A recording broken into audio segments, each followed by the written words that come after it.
सभी को इस कार्यक्रम में हम स्वागत करते हैं और अभिनंदन करते हैं।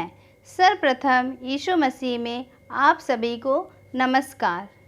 सत्यपथ मिनिस्ट्री हमारे विचार में कई वर्षों से थी कि कैसे हम बड़े जनसमूह को परमेश्वर के ज्ञान एवं उसकी इच्छा एवं उसके प्रेम का संदेश जो उसने मनुष्य जाति के लिए जो उसने प्रदान किए हैं जन जन तक पहुंचाना है। टीवी चैनल एक ऐसा माध्यम है जिसके द्वारा हम अपनी इस योजना को सफल रूप दे सकते हैं।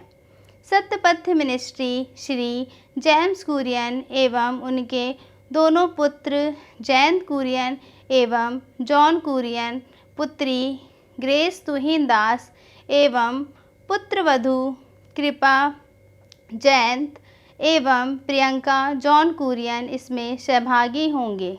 यह कार्यक्रम हर शनिवार को शाम 5 बजे से 5:30 बजे तक प्रस्तुत किया जाएगा।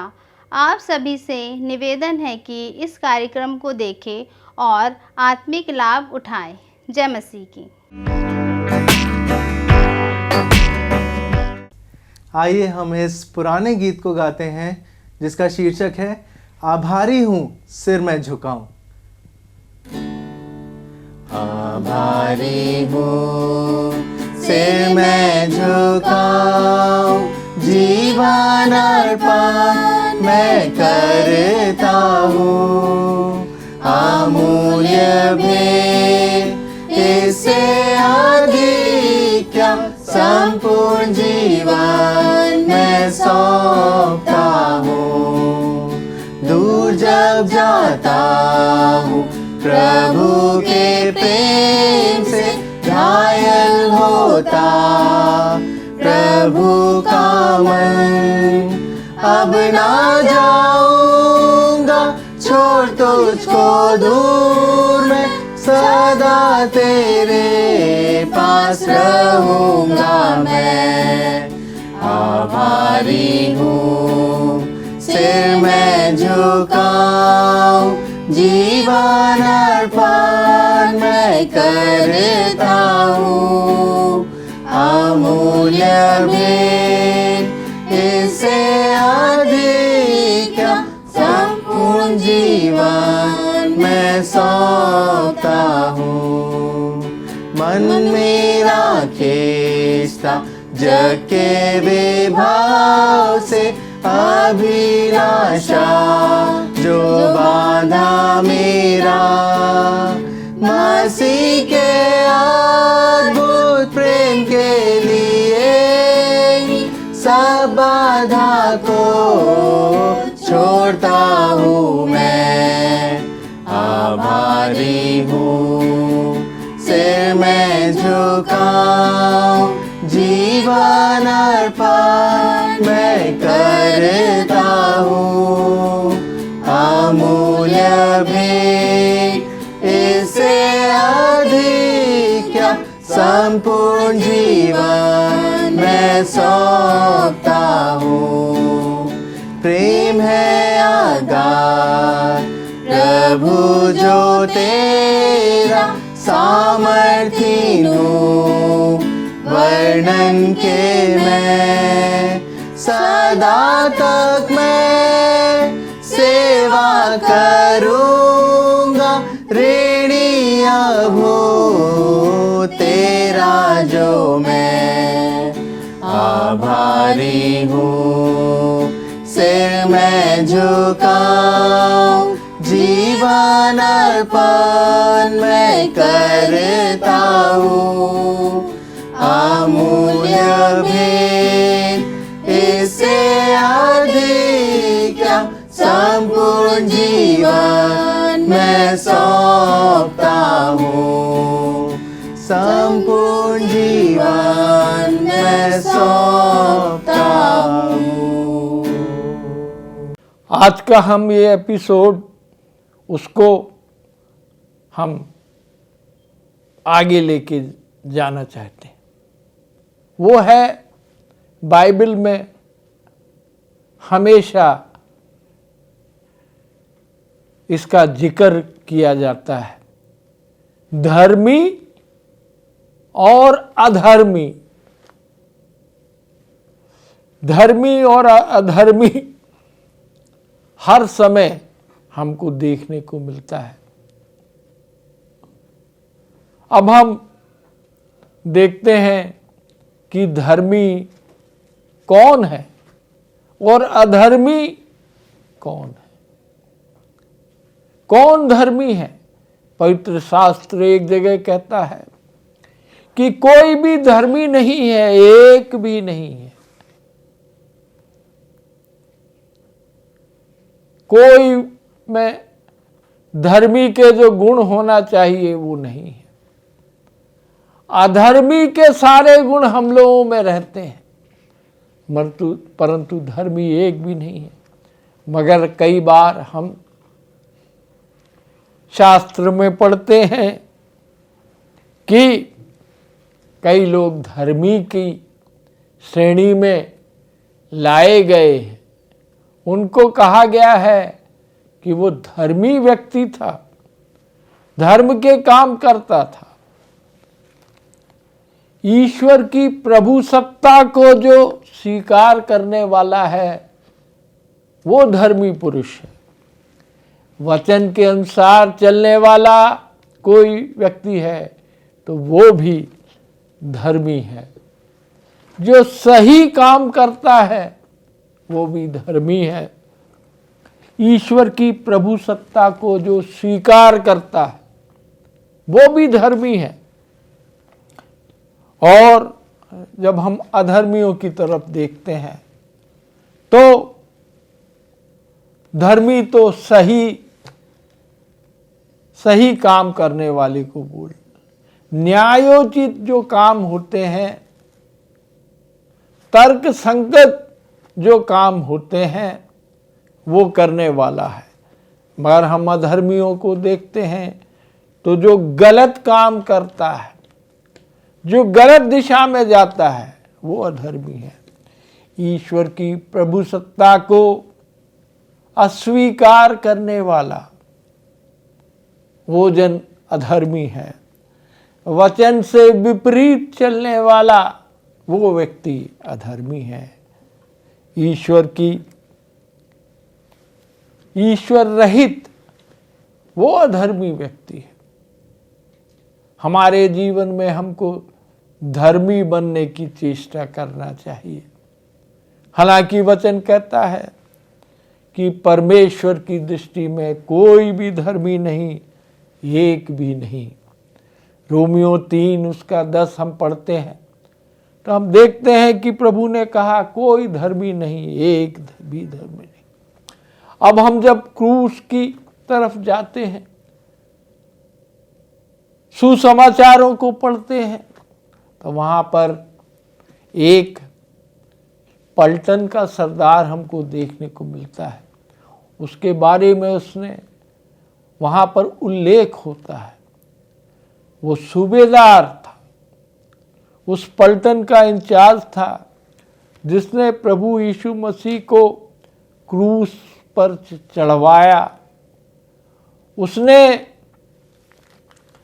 सारी परिस्थितियों को देखा हुआ था, सारे घटनाक्रमों को उसने अपनी आंख से देखा था। सारे घटनाक्रम उसके स्मृति पटल में थे।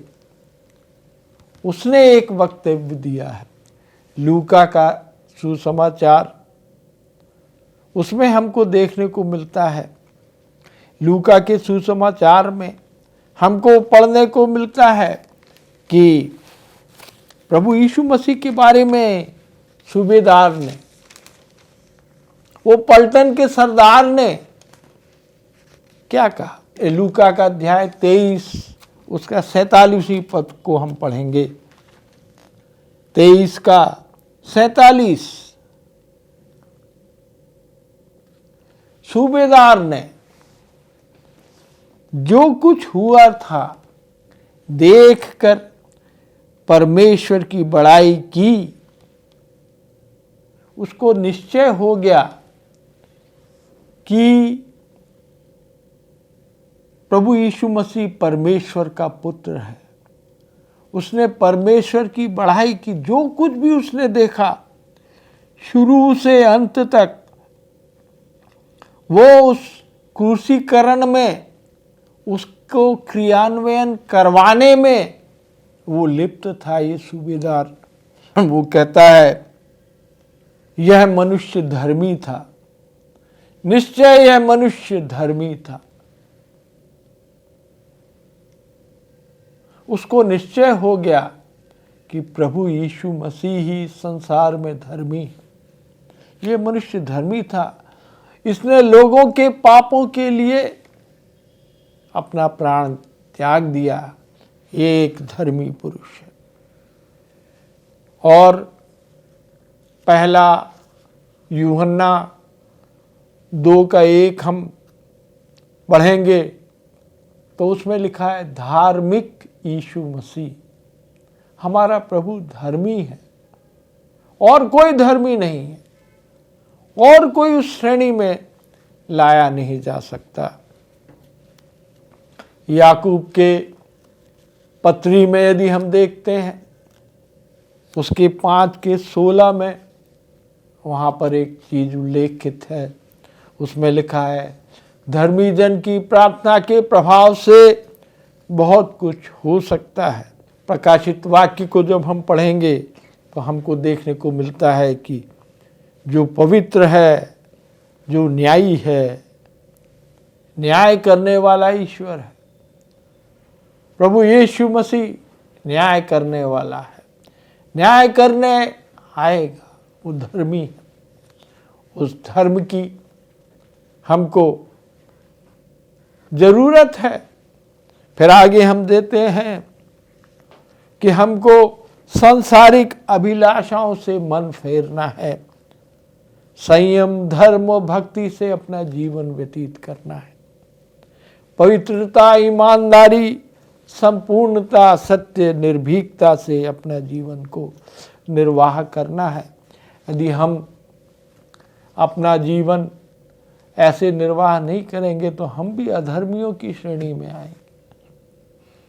धर्मी जो है हमको सही रास्ते पर ले जाने की सीख देता है। कई एक उदाहरण हमको देखने को मिलते हैं। पवित्र शास्त्र में कहा गया है कि लूत एक धर्मी पुरुष था, और यूसुफ के बारे में हमको देखने को मिलता है कि यूसुफ जो मरियम का मंगेतर था, वो भी धर्मी पुरुष था। ऐसा धर्मी यूसुफ नाम से उसको सुसमाचार में बखान किया है। हमको ऐसे बहुत सारे व्यक्तिगत लोगों से के बारे में लिखा मिलता है कि धर्मी पुरुष था, ये धर्मी था, उसने जो कृत्य किया वो धार्मिक की श्रेणी में गिना गया। हमको भी उस ओर अग्रसर होना है, प्रभु की सत्ता को स्वीकार करना है। प्रभु की सत्ता वो सर्वव्यापी है, सर्वज्ञानी है, सबों की रक्षा करने वाला है, दयावान है, परोपकार है, विलंब से कोप करने वाला है। उसकी सत्ता हर जगह है। प्रभु यदि ना चाहे तो किसी की सत्ता बरकरार नहीं रह सकती। ईश्वर की प्रभु सत्ता को हमको स्वीकार करना है, तब हम धर्मी की श्रेणी में अपने आप को पा सकते हैं। और फिर हमको वचन के अनुसार भी चलना है। इस पवित्र शास्त्र में जो जो आज्ञाएं, विधियां, व्यवस्थाएं दी गई हैं उसके अनुसार हमको चलना है। कई लोग कहते हैं कि ये व्यवस्था, ये विधियां, ये आज्ञा, ये नियम, ये कानून ये हम इसमें चल नहीं सकते हैं, बहुत कठिन है। परंतु हम देखते हैं कि वचन के अनुसार जो काम करते हैं वो धर्मी की श्रेणी में आते हैं। सही काम जो करते हैं, गलत काम की तरफ उनका ध्यान जाता नहीं। जो न्यायोचित है, जो सर्वमान्य है, जो परमेश्वर की इच्छा के अनुरूप है, वैसे यदि कोई काम करते हैं तो वो भी धर्मी की श्रेणी में आते हैं। मगर अधर्मी हमको देखने को मिलते हैं जो प्रभु की सत्ता को अस्वीकार कर देते हैं। वो अपने मन की मर्जी के अनुसार अपना जीवन व्यतीत करते हैं, वचन के विपरीत चलने वाले हैं। वचन में जो भी कहा गया है, वचन में जो भी कहा गया है उससे उनका कोई नाता नहीं है। सारी आज्ञाएं, विधियां, व्यवस्थाएं वो भूल जाते हैं, प्रभु से दूर चले जाते हैं। तीतुस की किताब में जब हम आते हैं तो वहाँ पर लिखा गया है कि अभक्ति, यदि हम भक्ति नहीं करेंगे तो हम धर्मी नहीं, अभक्ति करेंगे तो भी हम धर्मी नहीं है। सांसारिक अभिलाषाओं में लिप्त रहेंगे, उससे मन नहीं फेरेंगे, हम संयम नहीं रखेंगे, हम बाट नहीं जोएंगे और धर्म और भक्ति से जीवन नहीं बिताएंगे तो हम अधर्मी हैं। पवित्रता से, ईमानदारी से, संपूर्णता से, सत्य से, निर्भीकता से अपना जीवन को व्यतीत करना चाहिए। हम कई उदाहरण हमको देखने को मिलते हैं, धर्मी जन की प्रार्थना को हमको देखने को मिलते हैं। हमारे एक बहुत ही चर्चित प्रभु यीशु मसीह के प्रचार के पहले यूहन्ना बपतिस्मा दाता का विवरण मिलता है। उनके माता पिता के बारे में कहा जाता है, उल्लेखित है कि यूहन्ना बपतिस्मा दाता के माता पिता, जिनका नाम जकरिया व इलीशिबा था, जो हारून के कुल के थे। हारून वो था जिसने मिस्र देश से जब इज़राइल की प्रजा वापस अपने कनान देश को आ रही थी तो वहाँ पर उनका याजक था, फिरौन शासक था वहाँ का, मिस्र का। मूसा के साथ ये भी जाता था और फिरौन से कहता था कि कनान देश में उनको जाना है। यहाँ की जो जनता है, जो इज़राइली की जनता है, वो गुलामी में पड़ी हुई है, उसको अपने कनान देश में जाना। उस हारून के वंश के थे ये दोनों। पर उनके बारे में इसके साथ साथ ये भी लिखा है कि दोनों धर्मी थे। क्यों धर्मी थे? क्यों उनको गिनाया गया? एक बहुत बड़ा प्रश्न है। क्यों ऐसा कहा गया कि ये लोग दोनों धर्मी थे? जकरिया और इलीशिबा दोनों धर्मी थे। क्यों? क्योंकि लिखा है कि प्रभु की आज्ञाओं, विधियों पर निर्दोष चलते थे। प्रभु की आज्ञाओं, विधियां जो उन्होंने दी थी उसके अनुसार चलते थे। जॉन द बैप्टिस्ट या यूहन्ना बपतिस्मा दाता के माता पिता के बारे में ये लिखा है। यदि हम यशायाह नबी उसका 53वां अध्याय, उसमें प्रभु यीशु मसीह के बारे में कुछ बोला गया है। हम देखते हैं उस पदों को। यशायाह नबी की किताब उसका 53वां अध्याय 53, ये जो अध्याय है यशायाह नबी की 53वें अध्याय, इसमें प्रभु के दुखों के बारे में लिखा गया है कि मगर एक उसके गुण के बारे में भी एक उल्लेखित है। वो है 9वें पद में हमको देखने को मिलता है। ये बहुत सारा चीज़ें दिया है प्रभु के, कैसे दुख होगा, कैसे वो पापियों के संग गिना जाएगा, पापी लोग उसके साथ क्या क्या अत्याचार करेंगे, कैसे वो कुचला जाएगा, कैसे उसकी मृत्यु होगी। मगर प्रभु का, हमारे प्रभु यीशु मसीह का, हमारे जीवनदाता प्रभु यीशु मसीह के गुण के बारे में भी यशायाह नबी के 53वें अध्याय में 9वें पद में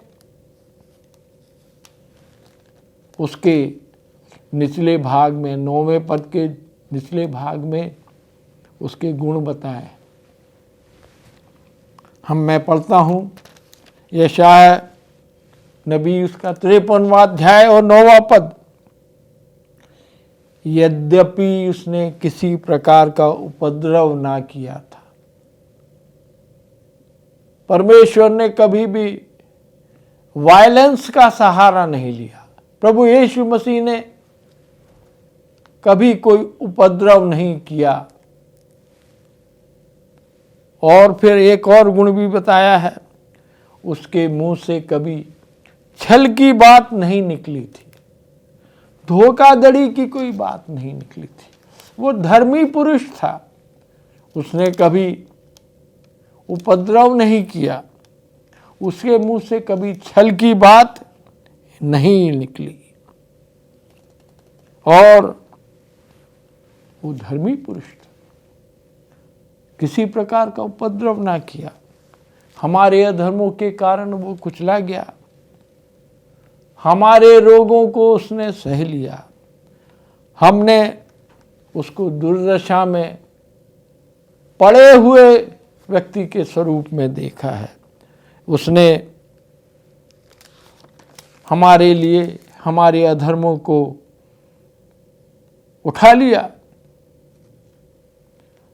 वो अपराधियों के संग गिरा गया। हम देखते हैं कि क्रूस पर जब वो लटकाया गया था तो उसके दाहिने ओर बाएं ओर 2 डाकू थे, अपराधियों के संग गिना गया।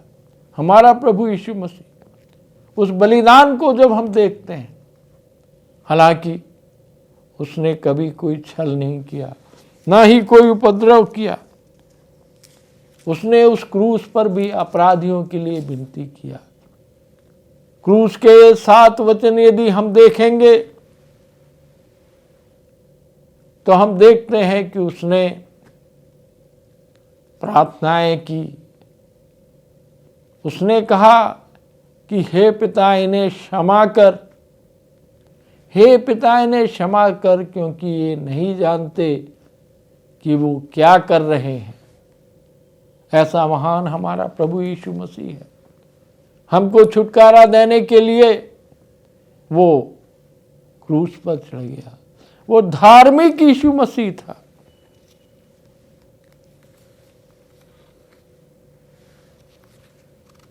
यहाँ याकूब की पत्री में हम पढ़ते हैं कि जब भी धर्मी जन की प्रार्थना होती है उसके प्रभाव से बहुत कुछ हो सकता है। पर प्रभु यीशु मसीह ने उस क्रूस से जो प्रार्थना की है, तभी बहुतों का छुटकारा हुआ है। बहुत लोग ये कह रहे हैं कि धार्मिक यीशु मसीह था, धर्म के काम करता था, धर्म से उसकी प्रीति थी, अधर्म से वो नफरत करता था। अधर्मियों से नहीं, पापियों से घृणा नहीं करता था, पाप से घृणा करता था। हमारा प्रभु यीशु मसीह ऐसा महान प्रभु यीशु मसीह, वो धार्मिक है। हमको सबको उसकी शरण में आना है। हमने यशायाह नबी की किताब में देखा कि उसके मुंह से कभी छल की बात नहीं निकली, उसने कोई उपद्रव नहीं किया, उसने चमत्कार किया, उसने लोगों की सेवा की, उनके दुख दर्दों को दूर किया, उनके रोगों को हर लिया, मरे हुओं को जिंदा किया, भूखों को खाना दिया, अंधों को आंखें दी, लंगड़ों को पैर दिया,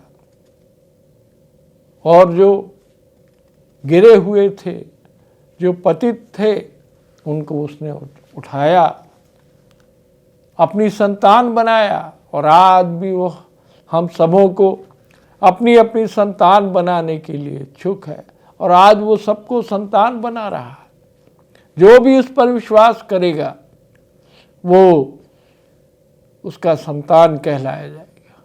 उसके इस अद्भुत प्रेम को हमको पहचानना है। हम चाहते हैं कि हमारे देश में प्रभु यीशु मसीह के इस प्रेम के बारे में, उस धार्मिक व्यक्ति के बारे में सब कोई को एक पहचान मिले, सब कोई उस पर विश्वास करे। हमारा यही ध्येय होता है कि प्रभु यीशु मसीह पर जो भी विश्वास करेगा वो नाश नहीं होगा, परंतु अनंत जीवन का हकदार होगा। उस हक के लिए हम सबों को प्रभु की शरण में आना है। प्रभु यीशु मसीह के उस निर्दोष मेमने के बलिदान की ओर आना है, अपने पापों से मुक्त पाना है, उस पर विश्वास करना है, उसको अपना उद्धार करता अंगीकार करना है। जो भी कोई ये एक छोटी सी प्रार्थना करे कि हे प्रभु यीशु मसीह, हम तेरी शरण में आ रहे हैं, हमारे अपराधों को क्षमा कर, हमको नेकोपित्र कर, तेरे बलिदान को हम मांगते, हमारे पापों को क्षमा कर। आमीन। आइए हम प्रार्थना करते हैं।